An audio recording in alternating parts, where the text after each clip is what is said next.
नमस्ते बच्चों। आज हम बात करेंगे कक्षा 10th के सेकंड लेसन के सेकंड पार्ट के बारे में।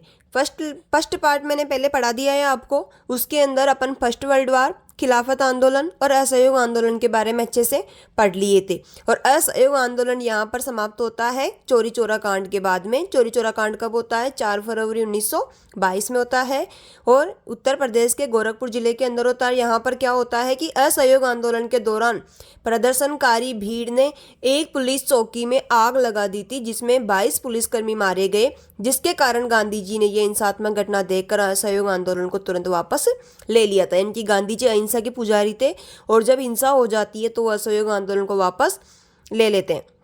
इसके बाद में अपन बात करेंगे सविनय अवज्ञा आंदोलन की। सविनय अवज्ञा आंदोलन क्या है, इसका महत्व क्या है, इसमें किस किस ने भाग लिया है और इसकी सीमाएं क्या है, सबके बारे में अपन बात करेंगे। सविनय अवज्ञा आंदोलन की शुरुआत महात्मा गांधी ने 1930 में की थी। यानी कि सविनय अवज्ञा आंदोलन शुरुआत कब होती है? 1930 में। उद्देश्य क्या है? अंग्रेजी कानूनों का शांतिपूर्ण उल्लंघन करके स्वतंत्रता प्राप्त करना, ये इसका क्या रहता है? उद्देश्य रहता है। इसके मुख्य बिंदु क्या क्या है देखते हैं। सबसे पहले तो नमक यात्रा यानी कि दांडी यात्रा है। अब नमक ही क्यों? नमक मतलब नमक पर ही जो अंग्रेजों ने टैक्स लगाया था, तो नमक के ऊपर ही टैक्स क्यों लगाया है उसके बारे में बात करेंगे अपन। नमक गरीब अमीर सभी की जरूरत है। यानी कि जो नमक ऐसी चीज है जिसको गरीब और अमीर दोनों ही खाते हैं। अंग्रेजों ने नमक पर टैक्स लगा दिया, यानी कि कर लगा दिया। गांधी जी ने कहा एक छोटा सा कण भी अंग्रेजी साम्राज्य को हिला सकता है। यानी कि आप इस नमक को हल्के में मत लो, एक छोटा सा कण भी अंग्रेजी साम्राज्य को हिला सकता है। उसी के बाद में आती है दांडी यात्रा। ये डायरेक्ट एग्जाम में क्वेश्चन पूछे जाते हैं कि दांडी यात्रा कब शुरू होती है? 12 मार्च 1930 को। कहाँ से स्टार्ट होती है? साबरमती आश्रम से। और कहाँ तक जाती है? 6 अप्रैल 1930 को दांडी गुजरात तक पहुंचकर नमक कानून को तोड़ा। यानी कि ये वेरी वेरी इंपॉर्टेंट है, आपको दांडी यात्रा के बारे में जरूर पता होना चाहिए। कब शुरू होती है? 12 मार्च 1930 को। गांधी जी ने की थी साबरमती आश्रम से। गांधी जी ने लगभग 24 दिन पैदल चलकर 6 अप्रैल 1930 को दांडी गुजरात पहुंचकर नमक कानून को तोड़ा। और गांधी जी के साथ में इसमें कितने सदस्य थे? 78 सत्याग्रही इनके साथ में थे। उद्देश्य क्या था कि अंग्रेजों के नमक कानून का विरोध करना। यानी कि दांडी यात्रा का उद्देश्य क्या था? अंग्रेजों के नमक कानून का विरोध करना। सविनय अवज्ञा आंदोलन स्टार्ट किया था, उसी का एक रीजन ये है Simon commission. Simon commission Bharat आता है 3 फरवरी 1928 को। यानी कि साइमन कमीशन भारत कब आता है? 3 फरवरी 1928 को। साइमन कमीशन का भारत आने का मुख्य उद्देश्य होता है भारत के संवैधानिक सुधारों का अध्ययन करना। यानी कि भारत से संबंधित है। अब इसमें एक चीज ये हुई है कि इस जो साइमन कमीशन भारत आया था, इसके अंदर एक भी भारतीय सदस्य न होने के कारण यहाँ की जो जनता थी उसने नारा दिया कि साइमन कमीशन वापस लौट जाओ। यानी go back to Simon Commission का नारा देते हैं। यानी कि साइमन कमीशन कब आता है? 3 फरवरी 1928 को आता है। इसका मुख्य उद्देश्य क्या होता है? भारत के संवैधानिक सुधारों का अध्ययन करना। मुख्य उद्देश्य क्या है? भारत के संवैधानिक सुधारों का अध्ययन करना। अब भारत के संवैधानिक सुधारों का अध्ययन कर रहे हैं और इसमें एक भी भारतीय सदस्य नहीं है, यानी कि सारे अंग्रेज हैं, तो वो भारतीयों की समस्याओं को कैसे सुलझाएंगे? यानी कि जब उनको पता ही नहीं है, वो हिंदी बोल ही नहीं सकते हैं, सिर्फ इंग्लिश में बात कर सकते हैं, तो ना तो भारतीय उनसे कोई विचार विमर्श कर सकते हैं, ना वो भारतीयों से कर सकते हैं। इसीलिए भारतीयों ने नारा दिया कि आप वापस लौट जाइए। इसी के साथ में लाहौर अधिवेशन होता है 1929 के अंदर, जिसमें पूर्ण स्वराज का लक्ष्य घोषित किया गया था। इसमें कौन सा लक्ष्य घोषित किया गया था? पूर्ण स्वराज का। आंदोलन के प्रमुख रूप, यानी कि इसके अंदर क्या क्या इसके रूप रहते हैं, क्या क्या कारण रहते हैं। नमक सत्याग्रह, समुद्र तटों पर नमक बनाना, कर न देना, भूमि कर, वन कर आदि का बहिष्कार कर दिया। यानी कि लोगों ने क्या क्या अपनाए हैं उसके बारे में नमक सत्याग्रह को तोड़ दिया। कर न देना, भूमि कर, वन कर आदि का बहिष्कार कर दिया। विदेशी वस्तुओं का बहिष्कार और खादी का प्रचार प्रसार किया गया। यानी कि जो विदेशी वस्तुएं तो उसका क्या कर दिया? बहिष्कार कर दिया और खादी का प्रचार प्रसार किया गया है। शराब की दुकानों पर धरना, यानी कि जो शराब की दुकानें थी उसके ऊपर धरना हड़ताल करने लग गए हैं। सरकारी नौकरियों, परिषदों और संस्थाओं का बहिष्कार, इन सभी का भी क्या कर दिया? इन्होंने बहिष्कार कर दिया। अब जन भागीदारी, यानी कि इसके अंदर किस किसने भाग लिया है उसके बारे में बात करेंगे। जन भागीदारी, सविनय अवज्ञा आंदोलन में किस किसने भाग लिया? किसान, मजदूर, छात्र, व्यापारी और महिलाएं बड़ी संख्या में शामिल हो गए, यानी कि इसके अंदर महिलाओं ने भी भाग लिया। अब दो इंपॉर्टेंट जो सक्रिय महिलाएं हैं, ये आपके डायरेक्ट अति लघुतरात्मक भी आ सकता है, क्वेश्चन छोटा सा भी आ सकता है कि सविनय अवज्ञा आंदोलन में भाग लेने वाली 2 महिलाओं के नाम लिखिए। पहली है सरोजिनी नायडू और दूसरी है कमला देवी चट्टोपाध्याय जैसी महिलाओं की सक्रिय भूमिका। तो ये दोनों आपको याद रखना है। ग्रामीण और शहरी दोनों क्षेत्र में आंदोलन फैला था, यानी कि जो सविनय अवज्ञा आंदोलन था ये ग्रामीण और शहरी दोनों जगह पे फैला हुआ था। चलिए आगे बात करते हैं अपन ब्रिटिश दमनकारी नीति, यानी कि सविनय अवज्ञा आंदोलन को ब्रिटिश नीतियों ने कैसे दफनाया, कैसे दमन किया, यानी कि ब्रिटिश दमनकारी नीति। वैसे आपके क्वेश्चन आ सकता है, लघुतरात्मक भी आ सकता है, छोटा भी आ सकता है कि सविनय अवज्ञा आंदोलन को कि ब्रिटिश दमनकारी नीति समझाइए, यानी कि किस तरीके से इन्होंने इनका दमन किया है। बड़े पैमाने पर गिरफ्तार, यानी कि जो अंग्रेज थे इन्होंने यहाँ की जो जनता थी, यानी कि जो सविनय अवज्ञा आंदोलन कर रहे थे, जो हड़तालें कर रहे थे या जो सत्याग्रह कर रहे थे, उनको बड़े पैमाने पर गिरफ्तार कर लिया गया, गांधी जी सहित, यानी गांधी जी को भी गिरफ्तार कर लिया गया। लाठीचार्ज, यानी कि बहुत भारी मात्रा में इनके ऊपर लाठीचार्ज किया जाता है, जुर्माना लगाया जाता है और कड़े कानून के तहत इनको सजा सुनाई जाती है। फिर भी आंदोलन शांतिपूर्ण बना रहा, यानी कि फिर भी गांधी जी के जो अनुयायी थे उन्होंने अहिंसा नहीं की। ये ब्रिटिश कार्य दमन नीति में आपको 3 पॉइंट याद रखना है। फर्स्ट पॉइंट है बड़े पैमाने पर गिरफ्तार। वैसे तो अगर आपको कोई आंदोलन करेगा तो गिरफ्तार तो करेंगे, अंग्रेजी सरकार उस टाइम थे तो। दूसरा, लाठीचार्ज भी करी, जुर्माना लगाया और कड़े कानून बनाया, फिर भी आंदोलन शांतिपूर्ण बना रहा। अब बात करते हैं समझौता और अस्थायी विराम, यानी कि जब अस्थायी रूप से अगर इसका विराम हुआ था तो क्यों हुआ था, ऐसा कौन सा समझौता हुआ था। ये क्वेश्चन डायरेक्ट भी आ सकता है। गांधी इरविन समझौता कब होता है? 5 मार्च 1931 को गांधी इरविन समझौता होता है। Very very important. जो लॉर्ड इरविन थे उस समय अंग्रेजों की तरफ से और यहाँ पर गांधी जी थे कांग्रेस की तरफ से। तो गांधी इरविन समझौता कब होता है? 5 मार्च 1931 को, यानी कि जब अंग्रेज सविनय अवज्ञा आंदोलन से परेशान हो जाते हैं तो वह क्या करते हैं, एक समझौता बुलाते हैं जो गांधी इरविन समझौते के नाम से जाना जाता है। और ये कब होता है? 5 मार्च 1931 को। इसके अंदर राजनीतिक बंदियों की रिहाई, यानी कि गांधी जी ने इनके सामने डिमांड रखी है। इरविन की डिमांड थी कि आप सविनय अवज्ञा आंदोलन को बंद कर दीजिए और गांधी जी की डिमांड थी कि आप राजनीतिक बंदियों की रिहाई और नमक बनाने की सीमित अनुमति, यानी कि इस आंदोलन के तहत क्या होता है, जो भी जेल में कैदी थे उन सभी की रिहाई कर दी गई और नमक बनाने की सीमित अनुमति दे दी गई। अब यहीं पर बार बार कहा जाता है कि गांधी जी ने गलती करी थी कि जो भगत सिंह, राजगुरु और सुखदेव, इन तीनों भी इस समय जेल में थे और गांधी जी ने इनकी रिहाई की कोई डिमांड नहीं करी थी। इसीलिए जो इनके साथी थे वो इनसे नाराज हो जाते हैं। इस समझौते के बाद में आंदोलन अस्थायी रूप से स्थगित हुआ, यानी कि इन सभी को लगा कि अंग्रेजों ने इनकी डिमांड मान ली है और इन्होंने क्या किया, अस्थायी रूप से आंदोलन को स्थगित यानी कि बंद कर दिया। अब इनका महत्व है, यानी कि आपके छोटे छोटे क्वेश्चन आएंगे, ये जो पॉइंट लिखे ना इसमें छोटे छोटे क्वेश्चन आ सकते हैं आपके। सविनय अवज्ञा आंदोलन की ब्रिटिश दमनकारी नीति के बारे में बताइए। इसमें आ जाएगा कि सविनय अवज्ञा आंदोलन के समय जो समझौता हुआ उसके बारे में बताइए। इसमें आ सकता है कि सविनय अवज्ञा आंदोलन का महत्व क्या है, यानी कि इन्होंने क्या क्या दिया है। स्वतंत्रता संघर्ष जन आंदोलन बना, यानी कि जो स्वतंत्रता संघर्ष चल रहा था वो धीरे धीरे क्या कौन सा आंदोलन बन गया, जन आंदोलन, यानी कि जनता भी भागीदारी होने लग गई, यानी कि जनता ने भी हिस्सा लेना शुरू कर दिया। अंग्रेजी शासन की नैतिक वैधता कमजोर हुई, यानी कि जो अंग्रेज थे, जो उनकी जो नीतियां थी वो धीरे धीरे कमजोर होती चली गई है, यानी कि जनता उनकी नीतियों की कोई परवाह नहीं कर रहे थे। धीरे धीरे वो नीतियां कैसी हो गई, कमजोर हो गई। जनता में राजनीतिक चेतना और आत्मविश्वास बढ़ा, यानी कि धीरे धीरे जब पहले तो हो गया असहयोग आंदोलन, असहयोग आंदोलन के बाद में सविनय अवज्ञा आंदोलन, तो धीरे धीरे जनता समझने लग गई कि अब हम अंग्रेजों को बाहर भेज सकते हैं या यहाँ से बाहर भगा सकते हैं।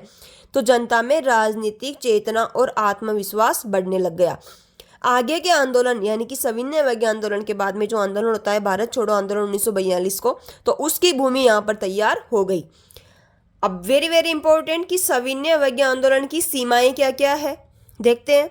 सभी वर्ग एक साथ नहीं थे, यानी कि इसमें भाग तो ले रहे थे लेकिन एक साथ नहीं थे, सभी का उद्देश्य अलग अलग था। जैसे मैंने यहाँ पर बात करी है दलित वर्ग मानते थे, दलित वर्ग चाहते थे गांधी जी अस्पृश्यता खत्म करने को प्राथमिकता दे, यानी कि दलित वर्ग ने जो सविनय अवज्ञा आंदोलन में भाग लिया था उसके पीछे रीजन ये था कि वो चाहते थे कि अस्पृश्यता खत्म की जाए, यानी तो वो यही उम्मीद करते थे गांधी जी से कि गांधी जी किसको प्राथमिकता दे, अस्पृश्यता खत्म करने को प्राथमिकता दे। मुस्लिम लीग ने क्यों हिस्सा लिया? पहला कारण तो अपने को पता है, असहयोग आंदोलन में तो क्यों लिया था? खिलाफत आंदोलन की वजह से। मुस्लिम लीग ने यहाँ पर इनको डर था कि कांग्रेस मुसलमानों के हितों का ध्यान नहीं रखेगी, यानी कि मुस्लिम लीग को किस बात का डर था कि जो कांग्रेस के नेता है ये मुसलमानों के हितों का ध्यान नहीं रखेंगे।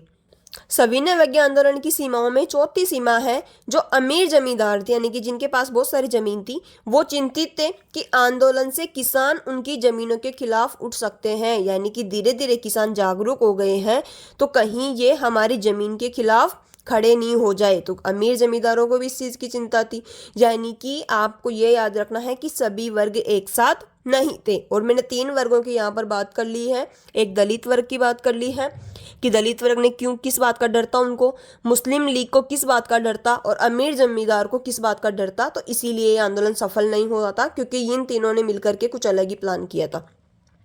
इसी प्रकार अपन आगे बात करते हैं भारत छोड़ो आंदोलन। अगर आंदोलन की बात करते हैं तो ये तीसरा सबसे महत्वपूर्ण आंदोलन है महात्मा गांधी जी का।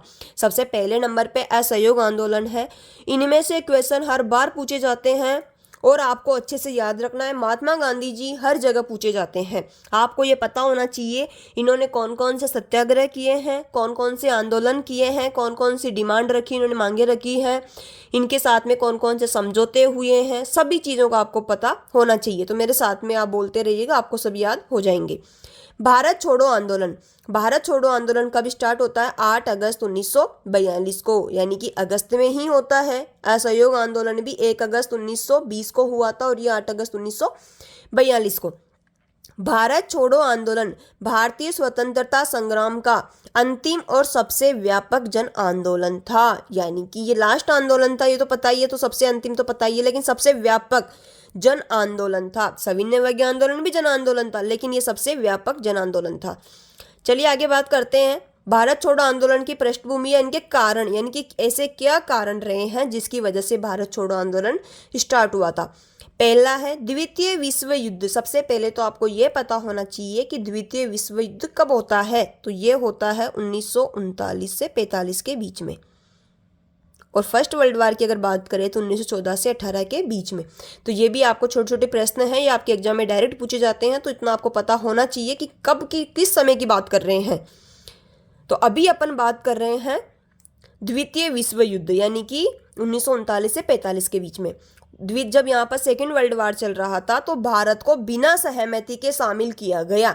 जो भारत छोड़ो आंदोलन स्टार्ट हुआ, इसके पीछे अपन कारण की बात कर रहे हैं, तो कारण में पहला कारण यह है कि सेकेंड वर्ल्ड वार में भारत को बिना सहमति के ही शामिल कर लिया गया है, यानी कि भारत के लोग नहीं चाहते थे सेकेंड वर्ल्ड वार में शामिल होना, लेकिन इन्होंने जबरदस्ती शामिल कर लिया। अंग्रेजों की नीतियों से आर्थिक संकट और असंतोष बढ़ा, यानी कि जो अंग्रेजी मतलब ब्रिटिश गवर्नमेंट थी, तो ये क्या कर रही थी, इनके ऊपर दमनकारी नीतियां थोपे जा रही थी, जिससे आर्थिक संकट और असंतोष इनके अंदर बढ़ गया। इनके बड़े बड़े टैक्स लगा दिए तो ये गरीब होने लग गए, आर्थिक संकट इनके ऊपर बढ़ गया है और ये असंतोष हो गए। क्रिप्स मिशन जो कि 1942 के अंतर आता है, ये भी क्या हुआ, असफलता से निराशा फैली। आगे बात करते हैं इनकी भारत छोड़ो आंदोलन शुरुआत 8 अगस्त 1942 को बम्बई के ग्वालियर टैंक मैदान से स्टार्ट होता है। इसके अंदर ये भी क्वेश्चन पूछा जाता है कि गांधी जी ने भारत छोड़ो आंदोलन के समय कौन सा नारा दिया था, करो या मरो। गांधी जी ने भारत छोड़ो आंदोलन के समय करो या मरो का नारा दिया था और प्रस्ताव क्या रखा था कि अंग्रेज तुरंत भारत छोड़े। इन्होंने अंग्रेजों को चेतावनी दे दी थी कि अब बहुत हो गया है, अंग्रेज तुरंत भारत छोड़े, यानी कि अब अंग्रेजों को भारत छोड़कर जाना ही पड़ेगा। आंदोलन के स्वरूप देखते हैं, क्या क्या होता है आंदोलन के बीच में। देश भर में हड़तालें हुई, जुलूस निकले और प्रदर्शनकारी जो भी हड़तालें थी वो हो रही थी। रेल लाइनों तार व्यवस्था को नुकसान पहुंचाने लगे। छात्रों और युवाओं की सक्रिय भूमिका हुई। कई क्षेत्रों में समानांतर सरकारें बनी। बलिया में, बलिया कहाँ है? उत्तर प्रदेश में। और सतारा कहाँ है? महाराष्ट्र में। यहाँ पर भी समानांतर सरकारें बन गई। अब जैसे अपन ने सविनय अवज्ञा आंदोलन की दमनकारी नीति पढ़ी थी कि ब्रिटिश ने किस प्रकार उनकी दमन किया, तो वैसे ही असहयोग आंदोलन की भी दमनकारी नीति की अपन बात करेंगे। इसमें फर्स्ट पॉइंट है, गांधी जी सहित लगभग सभी शीर्ष नेता गिरफ्तार। यही बात, वहां पर भी गिरफ्तार किया गया था, यहाँ पर भी गिरफ्तार किया गया है। लाठीचार्ज, गोलीबारी, दमनकारी कानून, वहीं पर भी लाठीचार्ज किया गया था, जुर्माना लगाया गया था, बड़े बड़े कानून लाए थे। तो दोनों में भी अगर आप सेम लिख दोगे तो भी कोई दिक्कत नहीं है। आंदोलन को अवैध घोषित किया गया और जो ब्रिटिश जो नेता थे उन्होंने कहा कि ये आंदोलन अवैध है, इसके कोई भी सीमा नहीं है, इसको मतलब ही नहीं है इसको करने का, ये तो अवैध है, इसको कोई मान्यता नहीं है। अब बात करते हैं कि भारत छोड़ो आंदोलन से क्या महत्व है, यानी कि क्या निष्कर्ष निकलता, अपने को क्या मिलता है। यह आंदोलन स्वतंत्रता संघर्ष का निर्णायक मोड़ बना, यानी कि धीरे धीरे इस आंदोलन से प्रेरित होकर के स्वतंत्रता संघर्ष स्टार्ट हो गया अच्छे से। जनता में यह विश्वास मजबूत हुआ कि अंग्रेज अब नहीं टिक सकते। धीरे धीरे जो यहाँ की जनता है उनको ये एहसास होने लग गए थे कि अब अंग्रेज यहाँ से जाने वाले हैं, अब लंबे टाइम तक यहाँ पर नहीं टिक सकते हैं। और स्वतंत्रता यानी कि अपना देश आज़ाद कब हुआ? 1947 को। जो इसकी भूमिका है वो धीरे धीरे इससे तैयार हो गई। अब इसी लेसन का अपना 5वां पॉइंट है, सामूहिक अपनेपन का भाव। राष्ट्रवाद केवल राजनीतिक आंदोलन नहीं था, यह एकता की भावना का परिणाम था। यानी कि जो राष्ट्रवाद है केवल राजनीतिक आंदोलन नहीं था, यह एकता की भावना का परिणाम था। इस भावनाओं को बढ़ाने वाले प्रमुख तत्व, यानी कि सामूहिक अपनेपन के जो भाव है इसको बढ़ाने के लिए कौन कौन से तत्व है, ये आपके डायरेक्ट क्वेश्चन पूछा जा सकता है क्लास 10th में कि सामूहिक अपनेपन के भाव के मुख्य पॉइंट कौन कौन से हैं, मुख्य तत्व कौन कौन से हैं। पहला है भारत माता की छवि। चित्रकारों ने देश को एक माता के रूप में दिखाया, यानी कि जो बड़े बड़े चित्रकार थे उन्होंने देश की छवि इस तरीके से बना दी। अपन आज भी बोलते हैं भारत माता की जय, तो वो इसी वजह से बोले हैं कि चित्रकारों ने देश को एक माता के रूप में दिखा दिया कि भारत आपकी माता है और आप इनके पुत्र हो और इसका कर्ज आपको चुकाना पड़ेगा। तो धीरे धीरे सभी व्यक्तियों के बीच में देशभक्ति की भावना मजबूत हुई, इस चीज के भारत हमारी माता है और माता की रक्षा हमें करनी ही पड़ेगी। तो चित्रकारों ने देश को एक माता के रूप में दिखाया, इससे लोगों में देशभक्ति की भावना मजबूत हुई। आगे बात करते हैं भक्ति और लोक परंपराएं। धार्मिक गीतों, लोक कथाओं, नाटक, कीर्तन ने एकता को मजबूत किया, यानी कि जो बड़े बड़े यहाँ पर भक्ति संत रहे हैं उनके बारे में बताए, लोक परंपराएं जो लोक में चल रही जो परंपराएं हैं उनके बारे में बताएं। धार्मिक गीतों, लोक कथाओं, नाटक, कीर्तन ने भी एकता को मजबूत किया। आगे बात करते हैं देसी गीत और नाटक। बंकिम चंद्र चट्टोपाध्याय जी थे, उनका जो वंदे मातरम है ये राष्ट्रवाद का प्रतीक बन गया, यानी कि धीरे धीरे आज भी अपन वंदे मातरम को राष्ट्रगीत का वो मानते हैं, राष्ट्रगीत मानते हैं।